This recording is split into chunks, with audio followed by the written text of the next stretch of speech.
Small cap mutual funds पिछले एक साल से बाकी सारी फंड कैटेगरीज को बीट कर रहे हैं। यहाँ तक कि ज़्यादातर फंड्स ट्रिपल डिजिट के रिटर्न दे रहे हैं, यानी कि आपको स्मॉल कैप म्यूचुअल फंड्स में 100% या फिर इससे ज़्यादा का रिटर्न मिल रहा है पिछले एक साल से। इनफैक्ट टॉप पर जो फंड है उसने तो करीब 200% के रिटर्न दिए हैं पिछले एक साल में, यानी कि आपकी इन्वेस्टेड कैपिटल करीब 3 गुनी बढ़ गई। तो आज हम जानने वाले हैं वो top performing small cap mutual funds कौन से हैं और क्या ये सही समय है स्मॉल कैप म्यूचुअल फंड्स में इन्वेस्ट करने का। Let's find out. Hey what's up everyone, welcome to just started investing. अभी आपकी स्क्रीन पर मेरा अकाउंट खुला है। आमतौर पर मैं अपनी म्यूचुअल फंड इन्वेस्टमेंट इसी से करता हूँ। ये कोई स्पॉन्सर्ड वीडियो नहीं है, सो जो भी डेटा हम इसमें देखने वाले हैं वो आप फ्री में गूगल भी कर सकते हैं। ऑलराइट, तो मैं इक्विटी इंडेक्स पर क्लिक करता हूँ। फिल्टर्स में जाकर के मैंने इक्विटी सेलेक्ट कर लिया है और अब मेरे पास जो लिस्ट आ गई है इसमें सारी कैटेगरीज के फंड हैं। अगर आप इसमें ध्यान से देखेंगे तो टॉप पर जो फंड है क्वांट स्मॉल कैप फंड ने 196.28% की रिटर्न के साथ ये चार्ट टॉप किया है। उससे आगे की पोजीशंस पर हैं हमारे सेक्टोरल फंड्स, उसके बाद ELSS, then small cap fund, multi cap, mid cap, then small cap, then again small cap. तो अगर हम टॉप 10 लिस्ट देखें तो इसमें टॉप पोजीशन पर तो हमारा स्मॉल कैप म्यूचुअल फंड है ही है। बाकी के नीचे की लिस्ट में भी 2 बार हमारे स्मॉल कैप म्यूचुअल फंड की एंट्री हुई है, यानी कि हमारे स्मॉल कैप म्यूचुअल फंड्स पिछले एक साल से अच्छा परफॉर्म कर रहे हैं। तो अब हम सब कैटेगरीज में जाकर के हम स्मॉल कैप सेलेक्ट कर लेते हैं। अब हमारे पास सारे स्मॉल कैप की लिस्ट आ चुकी है। तो फर्स्ट पोजीशन पे है हमारा quant small cap mutual fund जिसने 196.28% के रिटर्न दिए हैं। सेकंड पोजीशन पे है हमारा कोटक स्मॉल कैप फंड जिसने 123.89% के रिटर्न दिए हैं। Nippon India small cap bonus fund ने 111% के रिटर्न दिए हैं। फोर्थ पोजीशन पर भी हमारा Nippon India small cap mutual fund ही है जिसने 111% के रिटर्न दिए हैं। उसके बाद वाली पोजीशन पर है हमारा Canara Robeco small cap mutual fund जिसने 109% के रिटर्न दिए हैं पिछले एक साल में। अब अगर हम इस लिस्ट को फर्दर आगे नीचे तक स्क्रॉल करके मैं दिखाऊं तो ज़्यादातर फंड्स ने आपको 100 या इससे ज़्यादा % के रिटर्न दिए हैं। तो अब आप लोग सोच रहे होंगे क्या मैं इसमें इन्वेस्टेड हूँ? वेल यस, मैं इसमें इन्वेस्टेड हूँ। जिन फंड्स में मैंने इन्वेस्ट किया है वो टॉप से नहीं, नीचे से टॉप में है। सो नीचे से थर्ड पोजीशन पर है एक्सिस स्मॉल कैप फंड जिसने एक साल में 83.27% रिटर्न दिया है। और नीचे से सिक्स्थ पोजीशन पर है SBI small cap mutual fund जिसने एक साल में 93.73% का रिटर्न दिया है और मैं इन दोनों में इन्वेस्टेड हूँ। एंड नाउ आप लोग ये भी सोच रहे होंगे कि सेम फंड कैटेगरी में मैंने 2 अलग अलग फंड्स में क्यों इन्वेस्ट किया है। इसे मैं आगे क्लियर करना चाहूँगा, बट फिलहाल हम स्टिक करेंगे अपने top 5 small cap mutual fund पर ही, अदरवाइज वीडियो काफ़ी लंबा हो जाएगा। तो हमारा जो टॉप पर जो फंड है quant small cap fund, NAV है इसकी करीब 103 रुपये, एसेट अंडर मैनेजमेंट 170 करोड़ जो कि बहुत कम है। टोटल एक्सपेंस रेशियो की बात करें तो 1.3% का total expense ratio quant small cap fund लेता है, जो कि बहुत ज़्यादा है। लेकिन अगर आप पर्टिकुलरली इस म्यूचुअल फंड कैटेगरी को स्टडी करने जाएंगे तो ज़्यादातर फंड्स में आपको टोटल एक्सपेंस रेशियो ज़्यादा ही देखने को मिलेगा। इसके भी कुछ रीजंस हैं, उसको हम डिस्कस करेंगे आगे। फिलहाल अगर रिस्क की बात करें तो इसमें वेरी हाई रिस्क लिखा है, बट मेरी नज़र में ये हाई नहीं, वेरी हाई रिस्क की फंड कैटेगरी है। वर्सेस की बात करें तो यहाँ पे निफ्टी 50 ऑलरेडी सेलेक्टेड है, इसको हम ठीक करेंगे। लेकिन उससे पहले मैं आप लोगों को कुछ दिखाना चाहता हूँ। पिछले एक साल का चार्ट हमारे सामने खुला हुआ है। ये डार्क ब्लू लाइन है हमारी फंड की लाइन और light blue dotted line Nifty 50 की ग्रोथ को शो कर रही है। तो लास्ट तक आते आते अगर आप इनके बीच का डिफरेंस देखोगे, इन दोनों के बीच का बहुत ज़्यादा गैप आ गया है। निफ्टी 50 हमारे देश की 50 सबसे बड़ी कंपनीज़ का इंडेक्स है। तो आप ये मान सकते हैं कि पिछले एक साल में हमारे देश की 50 सबसे बड़ी कंपनीज़ ने उतनी ग्रोथ शो नहीं की जितनी की हमारी स्मॉल कैप कंपनीज़ ने की है। तो चलिए जल्दी से इसे फिक्स कर लेते हैं। Nifty 50, Nifty small cap 100। अब नज़ारे बदल जाएंगे। हालांकि अपने बेंचमार्क को इसने स्टिल अभी भी बीट किया है, लेकिन इन 2 लाइंस के बीच का जो डिफरेंस है वो कम हो चुका है, विच मीन्स ज़्यादातर हमारी स्मॉल कैप कंपनीज़ ने बहुत अच्छा परफॉर्म किया है। लेकिन उसके बावजूद quant small cap mutual fund ने बेहतरीन रिटर्न्स दिए हैं अपने बेंचमार्क को बीट करते हुए। पिछले एक साल के रिटर्न्स की बात करें तो 15.5% का रिटर्न इस फंड ने दिया है। 6 महीने में 63.5% का रिटर्न दिया है। एक साल हम ऑलरेडी देख चुके हैं। 3 साल में इसने 26% के रिटर्न दिए हैं। 5 साल की बात करें तो स्थिति थोड़ी डवाडोल सी नज़र आ रही है, बट बावजूद इसके इस फंड ने अपने बेंचमार्क को अच्छे खासे मार्जिन से बीट किया है। अब जल्दी से इसे कंपेयर कर लेते हैं इसके पेयर से। सेकंड पोजीशन पे था हमारा कोटक स्मॉल कैप फंड जिसने 123.9% रिटर्न दिए। उसके बाद Nippon India small cap fund 111% return. Category average की बात करें तो 103.3%, यानी कि small cap mutual fund category है उसने भी बहुत ही शानदार % के रिटर्न दिए हैं। बट मैं आपको बताना चाहूँगा कि येस, हम बहुत फॉर्चुनेट थे, ये बहुत अच्छा टाइम चल रहा था कि इतने रिटर्न्स आपको मिल गए। अदरवाइज़ इतने रिटर्न्स आपको डायरेक्ट इक्विटी में देखने को मिलते हैं। अगर आप ये सोच करके इसमें इन्वेस्ट करना चाहते हैं तो बिल्कुल इसमें इन्वेस्ट ना करें कि आपको हर साल इतने % रिटर्न ही देखने को मिलेंगे। SBI म्यूचुअल फंड्स अपनी कैटेगरी को बीट नहीं कर पाया, एक्सिस स्मॉल कैप फंड भी अपनी कैटेगरी को बीट नहीं कर पाया।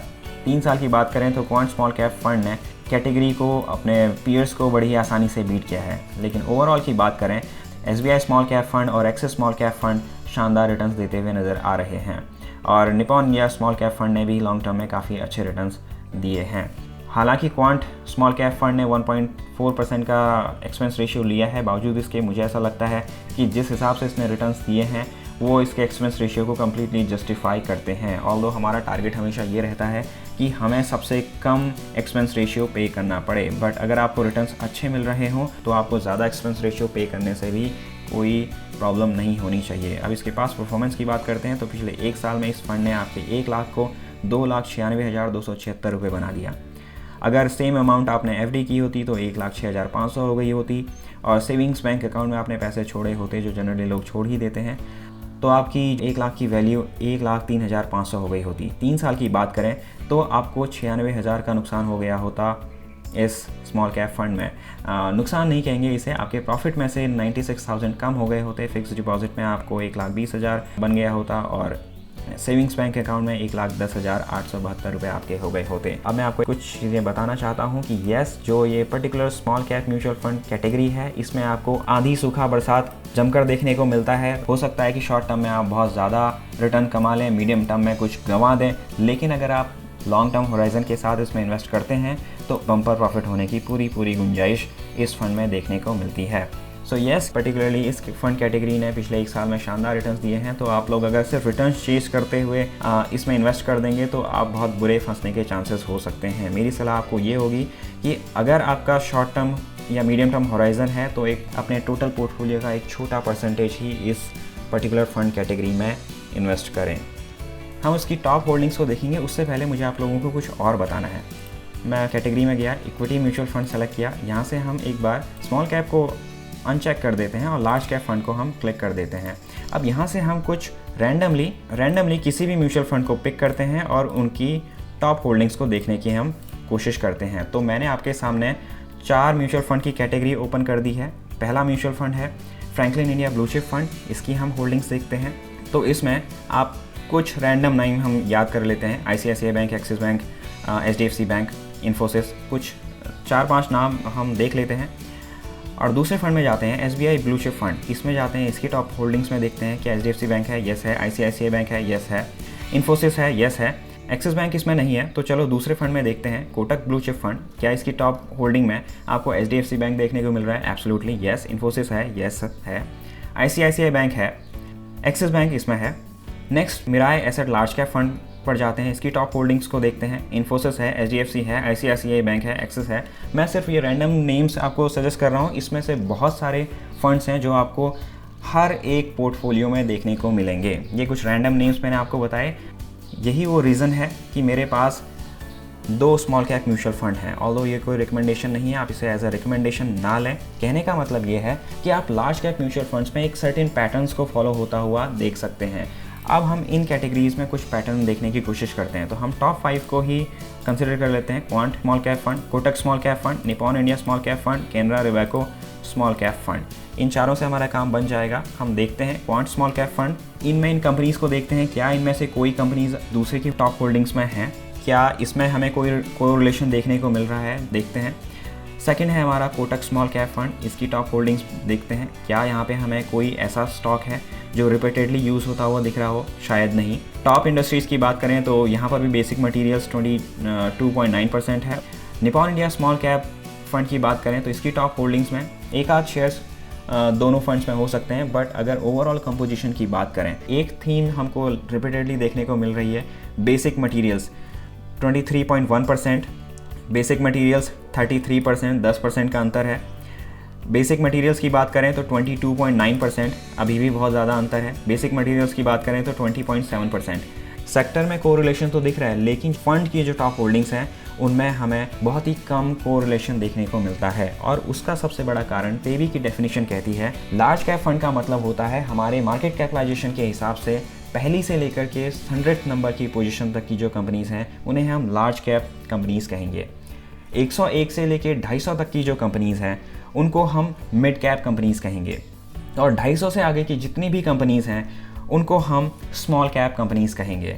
स्मॉल कैप म्यूचुअल फंड की सबसे बड़ी स्ट्रेंथ और सबसे बड़ी वीकनेस है उसका यूनिवर्स।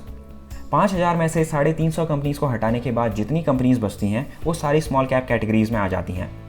तो ऐसे में फ़ंड मैनेजर के पास ज़्यादा चॉइसेस हो जाती हैं, और क्योंकि स्मॉल कैप कंपनीज़ का मार्केट कैपिटलाइजेशन जनरली कम होता है तो इसमें छोटा मोटा करेक्शन भी बहुत बड़ा करेक्शन नज़र आता है। तो यूजुअली जब मार्केट गिरता है तो ये कंपनीज़ हद से ज़्यादा गिर जाती हैं, और जब मार्केट ऊपर चढ़ता है तो ये कंपनीज़ हद से ज़्यादा ऊपर भाग जाती हैं। अब बात करते हैं क्या ये सही समय है स्मॉल कैप म्यूचुअल फंड में इन्वेस्ट करने का। अगर आप पिछले 1 साल के रिटर्न्स देखेंगे तो ये बहुत ही शानदार रिटर्न्स हैं। तो स्मॉल कैप म्यूचुअल फंड में अगर आप SIP स्टार्ट करना चाहते हैं तो SIP स्टार्ट करने के लिए तो कोई भी समय सही होता है, लेकिन अगर आपको लमसम इन्वेस्टमेंट करना है और आपका इन्वेस्टमेंट होराइजन छोटा है क्योंकि आप ज़्यादा रिटर्न्स कमाना चाहते हैं कम टाइम में, तो मेरे ख्याल से आपको इनसे परहेज करना चाहिए। ओके, तो अब मैं अपनी बात को सम अप करना चाहूँगा। Yes, small cap mutual funds आपको शानदार रिटर्न्स दिला सकते हैं, शॉर्ट टर्म में भी, मीडियम टर्म में भी और लॉन्ग टर्म में भी। लेकिन साथ साथ आपको ये भी ध्यान में होना चाहिए कि इस पर्टिकुलर फंड कैटेगरी में बारिश और सूखा दोनों किसी भी वक्त पड़ सकता है। तो अगर आपको फंड्स की शॉर्ट टर्म और मीडियम टर्म में रिक्वायरमेंट नहीं है तो आपको इसमें येस ऑफकोर्स इन्वेस्ट करना चाहिए, या फिर अपने पूरे पोर्टफोलियो का एक छोटा सा पोर्शन इस पर्टिकुलर फंड कैटेगरी में आप इन्वेस्ट कर सकते हैं। और सबसे बेस्ट तरीका इसमें इन्वेस्ट करने का होगा SIP। तो लॉन्ग टर्म में इस बात से बहुत कम फ़र्क पड़ेगा कि शॉर्ट टर्म या मीडियम टर्म में शेयर मार्केट ऊपर जा रहा है या नीचे जा रहा है, आपकी per unit cost average out होती चली जाएगी। ऑलराइट, तो मैंने अपनी तरफ से जितनी भी इन्फॉर्मेशन हो सकती थी प्रोवाइड कराने की कोशिश की। अब ये आप पर डिपेंड करता है आप इसमें इन्वेस्ट करते हैं या नहीं करते हैं, या किस तरीके से इन्वेस्ट करते हैं।